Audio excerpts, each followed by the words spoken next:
ভারতীয় ভিসা বন্ধের সাথে সাথে কি ভারত থেকে যে রপ্তানি হতো সেটাও কি বন্ধ হয়ে যাবে? এরকম বেশ কয়েকটা প্রশ্ন আসছে।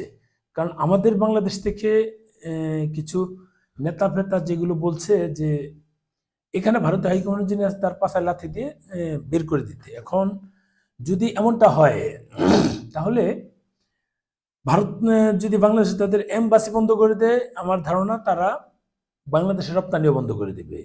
বাংলাদেশের রপ্তানি যদি বন্ধ হয়ে যায়, যেমন সম্প্রতি ঘটনা পেঁয়াজ পেঁয়াজ নিয়ে দেশের বাইরের কিছু উচ্ছৃঙ্খল ইউটিউবার তারা অনেক কিছু বললো যে এই যে দাদাদের এই হচ্ছে অমুক হচ্ছে তমুক হচ্ছে, অথচ আমাদের 70 টাকার পেঁয়াজ 250 টাকা হয়েছিল এই দেড় সপ্তাহ আগে।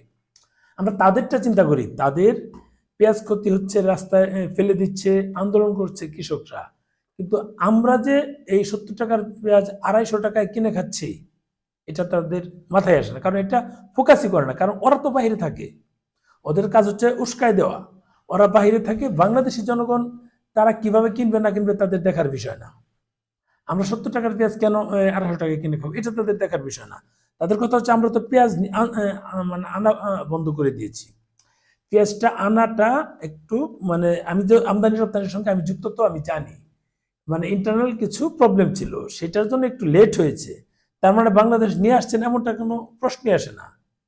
বুঝুন বিষয়টা, কারণ এটাকে তারা বড় ইস্যু করে দেখাচ্ছে। আসলে তো এটা সাবজেক্ট ছিল না, সাবজেক্ট ছিল অন্যটা। এখন 70 টাকার পেঁয়াজ একদিন 2 দিন আমদানি বন্ধ হলে 250 টাকা হয়ে যায়।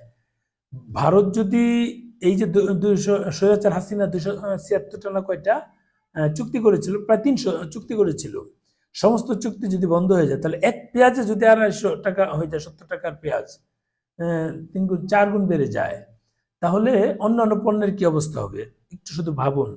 মানে পেঁয়াজ, মরিচ, পরে আলু আনি, ডিম আনি, চাল আনি, চালের অবস্থাটা কি? এখন আমরা 90 টাকা কেজি কিনছি, খাচ্ছি, সেটা 250 টাকা। পাকিস্তানের মতো 250 টাকা কেজি খাইতে হবে।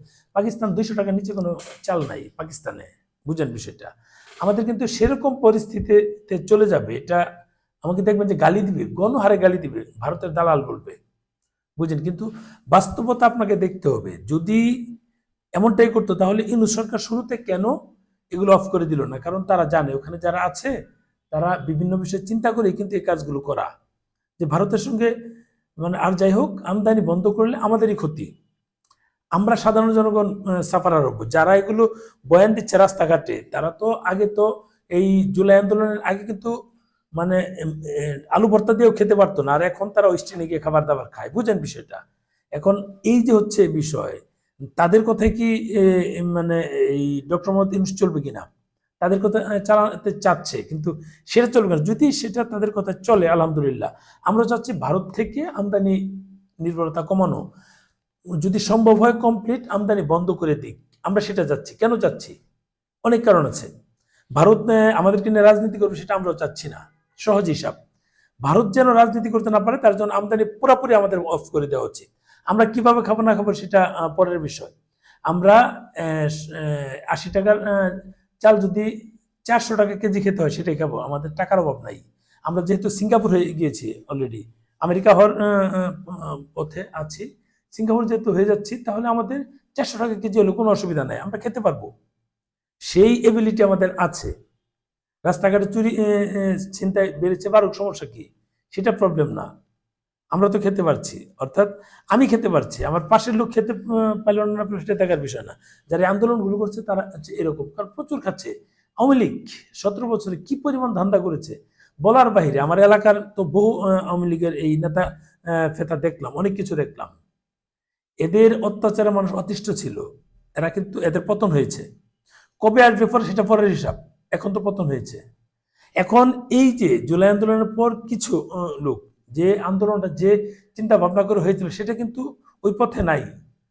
এখন নিজেদের আখের গুছাচ্ছে, অর্থাৎ বাংলাদেশের একটা শস্য ক্ষেত্র, এই শস্য ক্ষেত্রে এতদিন আওয়ামী লীগ খেয়েছে, এখন এরা খাচ্ছে, সামনে আরেক দল এসে খাবে। এটাই যদি হয় তাহলে এই রাজনীতি ফাজনীতির দরকার কি? সবাই একসাথে বসে ভাগযোগ করেন যে কে কখন কতটুকু খাবেন, হিসাব নিকাশ করেন, তাহলে তো ঝামেলা শেষ হয়ে যায়। আমরা বুদাই জনগণ, আমরা বুদাই থাকবো, কোনো সমস্যা নেই। আমরা আপনাদের ফসল উৎপাদন করে দিব, আপনারা বসে বসে খাবেন, দেশের বাইরে বসে বসে খাবেন, সেটি এখন কোনো অসুবিধা নাই। কিন্তু বিষয় হচ্ছে যে আমরা কথা নাই বার্তা নাই, আমরা বলে দিচ্ছি যে এই হবে সেই হবে, লাথিতে বের করে। ভারত যদি তাদের এম্বাসি অফ করে দেয়, কমপ্লিটলি নিয়ে যায়, তাহলে কি আমাদের সাথে কূটনৈতিক কোনো সম্পর্ক থাকবে কিনা সেটা হচ্ছে বিষয়। এম্বাসি হচ্ছে মানে আন্তর্জাতিক একটা আইন মেনে, নিয়ম মেনে হয়। ওই নিয়ম মেনে কিন্তু যে সরকার যেখানে যখন থাকে তার দায়িত্বেই ওই এম্বাসিগুলো থাকে। এই এম্বাসির কোনো ক্ষতি হলে কিন্তু সেটা এই সরকারের উপর বর্তায়। যেমন আমাদের আগরতলাতে যে কিছু উচ্ছৃঙ্খল মানুষ, ভারতের কিছু হিন্দু সম্প্রদায়ের, তারা যেটা করেছিল এতে কিন্তু ভারতের ভাবমূর্তি বাড়ে নাই, কমেছে। দ্রুত সেটা রিকভারি করে কিন্তু আমাদের যারা ওখানে আমাদের বাংলাদেশি ভাইরা ছিল তারা কিন্তু সেখানে নিয়োগ পায়। এটা তো ভুলে যাওয়ার কথা না, বছরখানেক আগের ঘটনা। সেটা জানেন, সেটা নিয়ে ব্যাপক আলোচনা সমালোচনা হয়েছে। এখন আপনারা নিজেরাই যদি একই কাজ করেন, রাজশাহীতে এই হামলা করেছেন, এই চট্টগ্রামে হামলা করেছেন, এটা কোন ধরনের বিষয়? এগুলো কি মানে আমাদের সাথে যায় কিনা?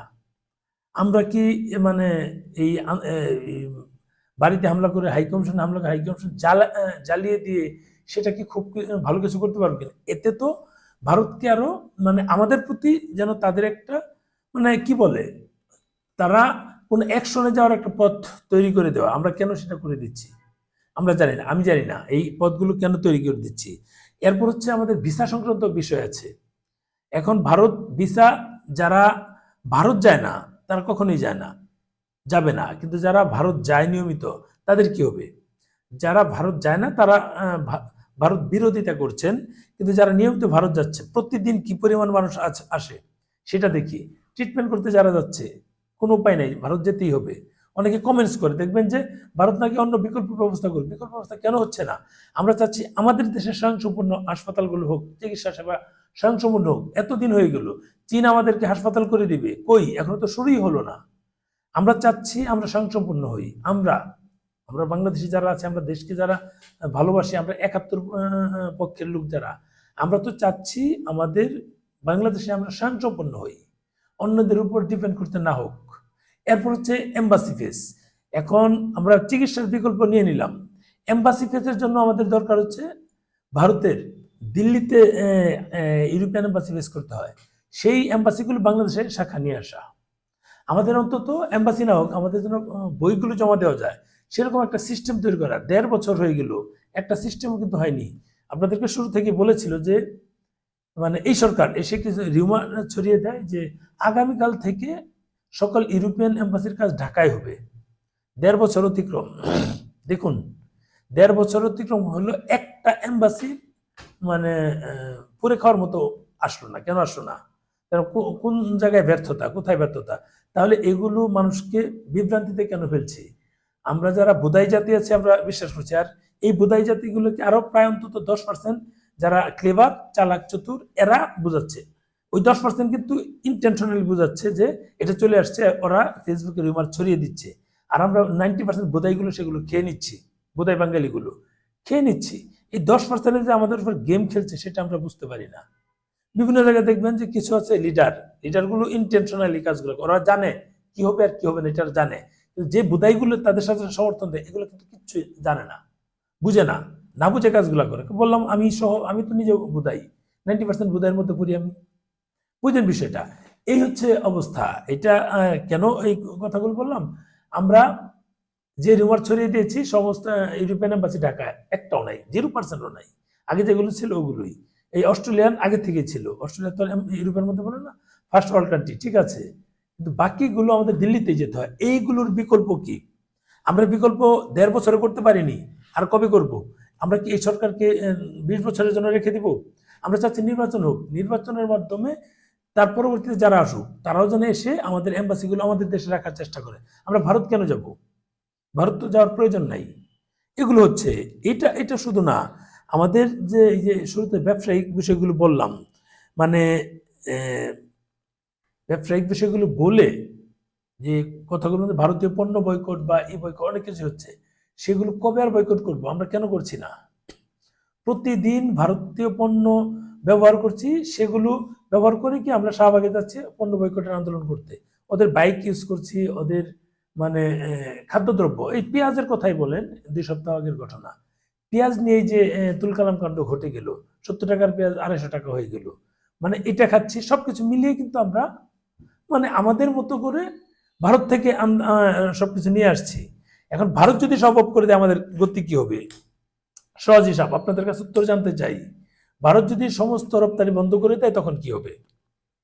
বিকল্প কি তৈরি করছেন? দীর্ঘ 1.5 বছরেও কোনো বিকল্প তৈরি করতে পারে না। শুরু থেকে আমি যখন বলতাম তখন বলতে তাদেরকে সময় দিতে হবে। একটা সরকারকে 1.5 বছর জনগণ আমরা সময় দিলাম, এরপরও তারা বিকল্প কিছু তৈরি করতে পারে নাই। তারা যদি 20 বছর থাকে পারবে। হাসিনা যেমন 17 বছর ছিল, প্রায় 16 বছর, সে কি বিকল্প তৈরি করতে পারছে? ভারতের উপর নির্ভর হয়েছে। লাভ কি হয়েছে? শুধু শুধু জনগণকে বিভ্রান্তি ফেলা। ভালো থাকবেন, শেয়ার দিন।